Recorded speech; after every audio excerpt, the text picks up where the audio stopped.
Thank you for allowing this opportunity to speak tonight. My name is Laurie Anderson, 3496 Yale Drive. I live in Anthem Highlands near the proposed Livingston site. My home faces the open space along the outer tier with a beautiful mountain view. This view may soon be a frack site view instead. About 16 months ago, I became aware of Extraction Oil and Gas's proposal to drill in our neighborhood. I began what has now become an adventure to seek protection of the health, safety, and welfare of our community. From meetings with local council members, the CDPHE, multiple days down at the Capitol speaking with senators and representatives, and countless hours in community meetings and city meetings, we are still facing an now unprecedented proposal by Extraction to drill in our community. The details just keep changing. Extraction Oil and Gas has proposed wells at multiple sites, but will focus on one in particular, the Livingston pad. This pad was formerly known as the Lowell pad, but they shifted it 500 feet southwest and renamed it. That does not take away our concerns.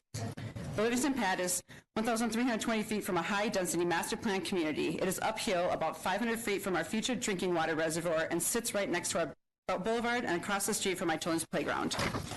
Livingston pad is proposed so close to our community that an accident, which are often due to human error, such as a leak, spill, fire, well blowout, or other event, could result in a disastrous situation.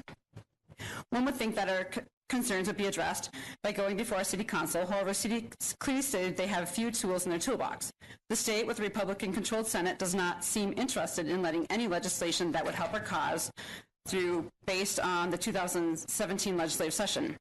In 2015, the Governor's Blue Ribbon Task Force, whose regulations fall short of protecting residential communities from this relatively new ability for the oil and gas operators to drill well pads, with, in this case, 34 wells up against communities. The setback of 500 feet was at most based on nuisance data, truck traffic, noise, dust, and odor. Certainly 500 feet is not protective of the health, safety, and welfare, where, for example, a well blowout resulted in a mist of contaminants reaching over 2,000 feet, followed by soil remediation of that entire area. Multiple times, the 2015 Minority Report references the need to address scale, proximity, and intensity, especially as development moves closer to residential communities. Well, here we are. At a Broomfield Comprehensive Planning Committee this past summer, Brian came from Extraction Oil and Gas, leaned over to me, and whispered something regarding setbacks greater than 500 feet and suing us. After that meeting, he clarified that the COGCC has already said 500 feet is the minimum distance, and that, of course, Extraction wouldn't sue us, COGA would. This is not healthy for Broomfield.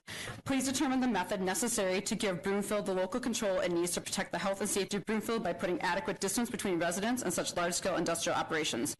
This distance must be determined by using real-world data and scientifically reviewed evidence. If local control is not possible, then we rely on you to create rules and regulations that are truly protective of the health and safety of the people, not what the industry says it will do. That time is now.